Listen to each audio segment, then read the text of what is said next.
84 പേരുടെ മരണമാണ് സ്ഥിരീകരിച്ചിരിക്കുന്നത്. വിവരങ്ങളുമായി ബെൻസൺ ബാബു കൂടി ചേരുന്നുണ്ട്. ബെൻസൺ, ഒരു ഉരുൾപൊട്ടൽ കൂടി അവിടെ ഉണ്ടായി എന്നുള്ള ഒരു സംശയം നേരത്തെ അനഘ പറഞ്ഞിരുന്നു. ഇക്കാര്യത്തിന് എന്തെങ്കിലും സ്ഥിരീകരണമായിട്ടുണ്ടോ? അതുപോലെ തന്നെ ഈ മുണ്ടക്കൈയിലേക്കുള്ള രക്ഷാപ്രവർത്തനം ഏത് രീതിയിലെങ്കിലും ആരംഭിക്കാനായിട്ട് സാധിച്ചിട്ടുണ്ടോ? ചൂരൽമലയിൽ ഏത് രീതിയിലാണ് ഇപ്പോൾ രക്ഷാപ്രവർത്തനം നടക്കുന്നത്? സ്വാതി സൂചിപ്പിച്ചതുപോലെ അല്പം മുമ്പ് ഈ പ്രദേശത്ത്, അതായത് ഈ ചൂരൽമല പ്രദേശത്ത് വലിയ രീതിയിലുള്ള മലവെള്ളപ്പാച്ചിൽ ഉണ്ടായിട്ടുണ്ടായിരുന്നു. അവിടെ നിന്നും ആ സമയത്താണ് അവിടെ നിന്നും മാധ്യമപ്രവർത്തകരും മറ്റ് രക്ഷാപ്രവർത്തകരടക്കമുള്ള ആളുകളെ അവിടെ നിന്ന് മാറ്റുന്ന ഒരു സാഹചര്യം ഉണ്ടായിരുന്നു. അത് രാവിലെയും ഈ ഒരു തിരച്ചിൽ ആരംഭിച്ച ആദ്യഘട്ടത്തിലും ഇത്തരത്തിൽ ശക്തമായ മലവെള്ളപ്പാച്ചിൽ ഉണ്ടായിരുന്നു. അത് മലയിൽ ശക്തമായ മഴ പെയ്യുന്നത് കൊണ്ടാണ് അത്തരത്തിൽ മലവെള്ളപ്പാച്ചിൽ ഉണ്ടാകുന്നത്. അപ്പോൾ മലവെള്ളപ്പാച്ചിൽ ഉണ്ടായിരുന്ന ഒരു ഉരുൾപൊട്ടലിലേക്ക് അത്തരത്തിലൊരു ഉരുൾപൊട്ടൽ ഉണ്ടായി എന്നൊരു സ്ഥിരീകരണം ഇതുവരെയും ഔദ്യോഗികമായും വന്നിട്ടില്ല. എങ്കിലും നിലവിൽ ഇപ്പോൾ ഈ മഴ മാറി നിൽക്കുന്ന സാഹചര്യമുണ്ട്. പുഴയിലെ വെള്ളത്തിന്റെ അളവ് കുറഞ്ഞിട്ടുണ്ട്. അപ്പോഴും നമ്മളെ ആശങ്കപ്പെടുത്തുന്നത് ഈ മരണ നിരക്കാണ്. ഇപ്പോൾ 84-ൽ എത്തി നിൽക്കുന്നു എന്നാണ് നമുക്ക് മനസ്സിലാക്കാൻ സാധിക്കുന്നത്. 84-ൽ എത്തി നിൽക്കുമ്പോഴും അതിൽ മറ്റൊരു ആശങ്ക എന്ന് പറയുന്നത് ചൂരൽമലയിലെ മാത്രം കണക്കായിരിക്കാം ഇത് എന്നാണ് നമുക്ക് മനസ്സിലാക്കാൻ സാധിക്കുന്നത്. കാരണം മറ്റിടങ്ങളിലേക്ക് രക്ഷാപ്രവർത്തനത്തിനായി ആളുകൾക്ക് എത്തിച്ചേരാൻ ഇതുവരെയും സാധിച്ചിട്ടില്ല. അവിടുത്തെ അപകടത്തിന്റെ കണക്കുകൾ എത്രത്തോളം എന്ന് ഇതുവരെയും എടുക്കാൻ സാധിച്ചിട്ടില്ല. അവിടെ നിന്നും ആളുകളെ പുറത്തേക്ക് എത്തിക്കാനോ ആളുകളോട് സംസാരിക്കാനോ കൃത്യമായി എന്താണ് അവിടെ സംഭവിച്ചതിനെ പറ്റി സംസാരിക്കാനോ ഇതുവരെയും സാധിച്ചിട്ടില്ല. അപ്പോൾ ഈ ഒരു അപകടത്തിലെ മരണത്തിന്റെ നിരക്ക് അല്ലെങ്കിൽ തോത് ഇനിയും വർദ്ധിക്കാൻ തന്നെയാണ് സാധ്യത. അതായിരിക്കും യാഥാർത്ഥ്യം എന്ന് തന്നെ നമ്മൾ മനസ്സിലാക്കണം. കാരണം ഈ ഒരു ചൂരൽമലയിൽ മാത്രമുണ്ടായ ഈ അപകടത്തിന്റെ അല്ലെങ്കിൽ ചൂരൽമലയിൽ മാത്രമുള്ള ഒരു കണക്കായിരിക്കും ഇപ്പോൾ പുറത്തു വന്നിട്ടുള്ളത്. അതിൽ ഈ മലപ്പുറം ഭാഗത്ത് നിന്ന് കണ്ടെത്തിയ മൃതദേഹങ്ങൾ മറ്റിടങ്ങളിൽ നിന്നും കൂടി എത്തിയതാവാനുള്ള സാധ്യതയുമുണ്ട്.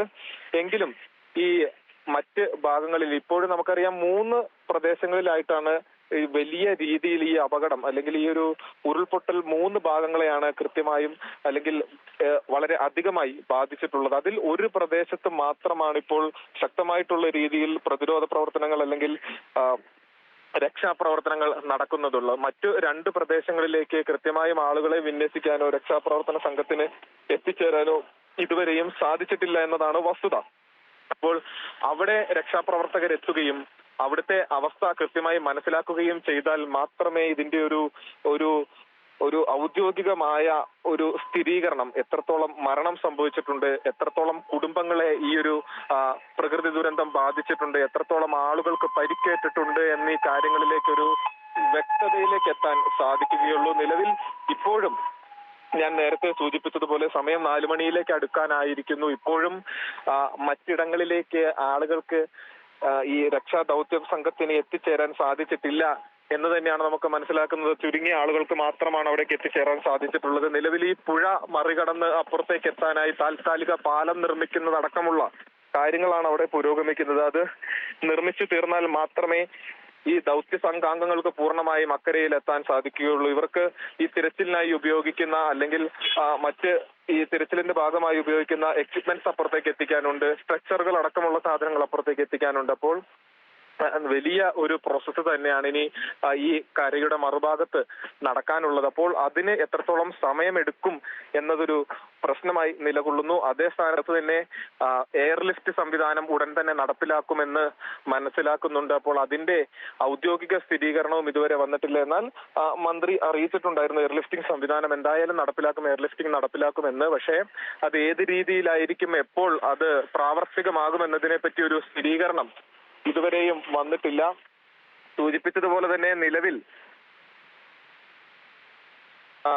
80 മുകളിലേക്ക് ഈ മരണസംഖ്യ എത്തി നിൽക്കുമ്പോൾ അത് കേരളം കണ്ട ഏറ്റവും വലിയ ഒരു പ്രകൃതി ദുരന്തമായി മാറുകയാണ്. അതിന്റെ പൂർണ്ണതയിലേക്ക് ഇതുവരെ അല്ലെങ്കിൽ അതിന്റെ ഒരു പൂർണ്ണ വസ്തുതകളിലേക്ക് എത്തിച്ചേരാൻ ഇതുവരെയും നമുക്ക് സാധിച്ചിട്ടില്ല എന്നത് തന്നെയാണ് സത്യമെങ്കിലും കൃത്യമായിട്ടുള്ള രീതിയിൽ പരമാവധി ആളുകളെ രക്ഷിക്കാനുള്ള പ്രവർത്തനം ഇപ്പോൾ ഏകോപിപ്പിച്ച് നടന്നുകൊണ്ടിരിക്കുകയാണ്. പരമാവധി ആളുകളെ എത്രത്തോളം വേഗത്തിൽ സുരക്ഷിത സ്ഥാനത്തേക്ക് മാറ്റാൻ സാധിക്കും അല്ലെങ്കിൽ പരിക്കേറ്റ ആളുകളെ ആശുപത്രിയിലേക്ക് മാറ്റാൻ സാധിക്കും എന്നതിനുള്ള നടപടികളാണ് ഇപ്പോഴും ഇവിടെ പുരോഗമിക്കുന്നത്. അതിൽ പങ്കാളികളാവാൻ കഴിയുന്ന ആളുകളെല്ലാം അവരാലാകുന്ന വിധത്തിൽ അവർക്ക് സാധ്യമായ രീതിയിലെല്ലാം ഇപ്പോഴും പ്രവർത്തിക്കുന്നുണ്ട്. അല്പം മുമ്പാണ് ഈ ചൂരൽമല പ്രദേശത്തേക്ക് മന്ത്രിമാരുടെ സംഘം എത്തിച്ചേർന്നിട്ടുണ്ടായിരുന്നത്. അവർ ഈ അപകടം നടന്ന പ്രദേശം പരിശോധിക്കുകയും അവിടുത്തെ ആളുകളുമായി സംസാരിക്കുകയും രക്ഷാപ്രവർത്തനത്തിന് നേതൃത്വം നൽകുന്ന ആളുകളുമായി സംസാരിക്കുകയും ചെയ്തിരുന്നു. അതിന്റെ അടിസ്ഥാനത്തിൽ ഏതെല്ലാം തരത്തിൽ മറ്റെന്തെങ്കിലും ചെയ്യാൻ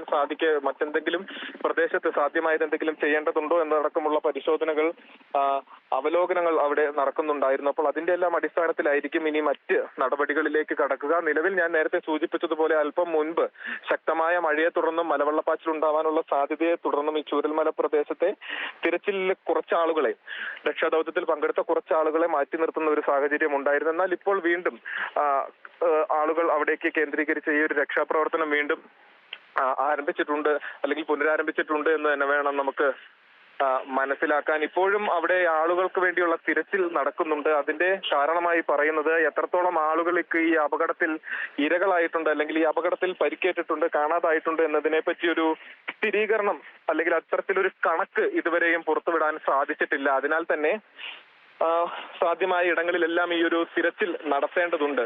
വീടുകളെല്ലാം തന്നെ പൂർണ്ണമായും തകർന്ന സാഹചര്യത്തിലാണുള്ളത്, തകർന്ന നിലയിലാണുള്ളത്. നമ്മൾ അവിടെ ചെല്ലുമ്പോൾ കാണുന്നത് പല വീടുകളും തറകൾ മാത്രമാണ് ഇപ്പോൾ അവിടെയുള്ളത്.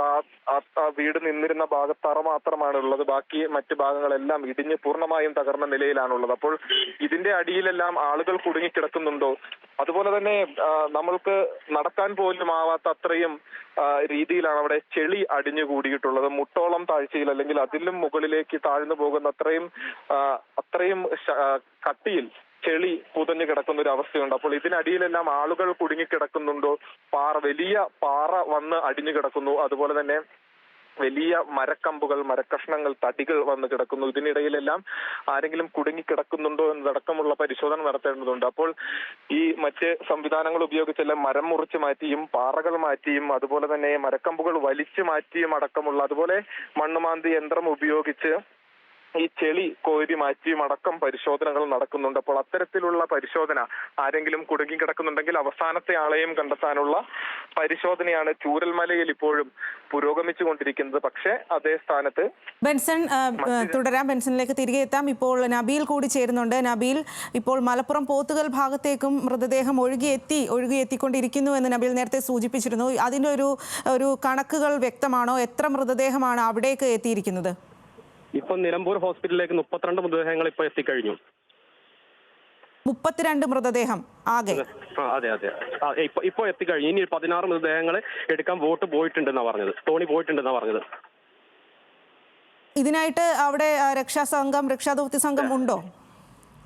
ഉണ്ട്. സ്ഥലത്ത് തമ്പടിക്കുന്നുണ്ട്.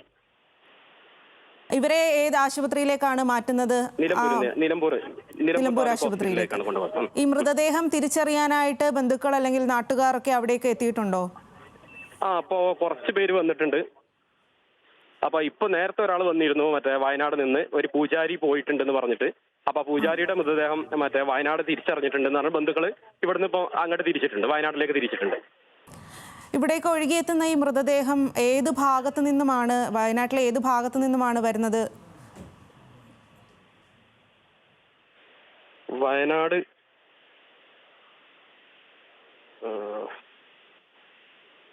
മുണ്ടേരി വനമേഖ നദി കൂടിയാണ് ഈ മൃതദേഹങ്ങളൊക്കെ വരുന്നത്. ശരി നബീൽ, വിവരങ്ങൾ തേടാം. ബെൻസണിലേക്ക് പോകാം. ബെൻസൺ, ഇപ്പോൾ നബീൽ പറഞ്ഞതനുസരിച്ച് കൂടുതൽ മൃതദേഹം അവിടേക്ക് ഒഴുകിയെത്തിയിരിക്കുകയാണ്. കൂടുതൽ മരണസംഖ്യ ഇനിയും വളരെയധികം കൂടാനുള്ള ആ ഒരു വിവരമാണ്, ആ ഒരു ആശങ്കയാണ് ഇപ്പോൾ നബീൽ പങ്കുവച്ചിരിക്കുന്നത്. ഇത്തരത്തിൽ ഇപ്പോൾ വയനാട്ടിൽ നിന്നും ഈ രീതിയിൽ ലഭിക്കുന്ന വിവരങ്ങൾ എന്തെല്ലാമാണ്?